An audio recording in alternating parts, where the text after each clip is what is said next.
नमस्कार. लक्षवेधीमध्ये आपल्या सगळ्यांचं स्वागत. मी प्रसाद काथे.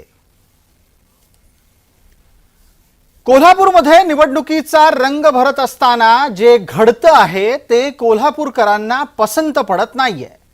कोल्हापूरमध्ये न मागता एमआयएमनं छत्रपती शाहू किंवा ज्यांचं नाव मतपत्रिकेवर दिलीप सिंह शहाजी छत्रपती आहे त्यांना पाठिंबा घोषित केलाय.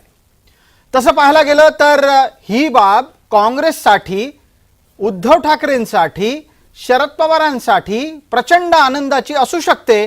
कारण या निमित्तानं कोल्हापुरात जेवढे म्हणून भाजपा विरोधक आहेत ते सगळे एका बाजूला एका पारड्यात गेलेले आहेत.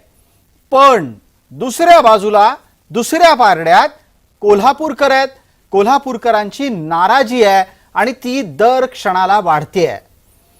एमआयएम हा पक्ष पहिल्या क्षणापासून आज तागायत हा संपूर्णपणे एकत्रितरित्या संवैधानिक दृष्ट्या भारताच्या एकत्रित शक्तीच्या पाठीशी आहे का असा प्रश्न कोणालाही पडावा.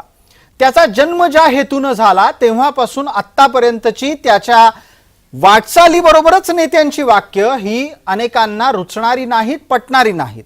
असं असताना ज्या घराण्यानं समतेचा पुरस्कार केला आणि ज्या घराण्यानं केवळ आणि केवळ समतेचा पुरस्कार न करता छत्रपती शिवरायांच्या वंशाचा वारसा सांगितला, त्या वंशाच्या वारसा सांगणाऱ्या दिलीप सिंह शहाजी छत्रपती यांना एमआयएमचा पाठिंबा घ्यावासा का वाटलाय? जर पाठिंबा घ्यावासा वाटतच असेल तर त्याची कारणं कोल्हापूरकरांना द्यावी लागतील आणि पाठिंबा घ्यायचा नसेल तर पाठिंबा नकोय हे सांगावं लागेल. या एमआयएम बरोबरच दिलीप सिंह शहाजी छत्रपती यांना प्रकाश आंबेडकरांनी सुद्धा पाठिंबा दिलाय.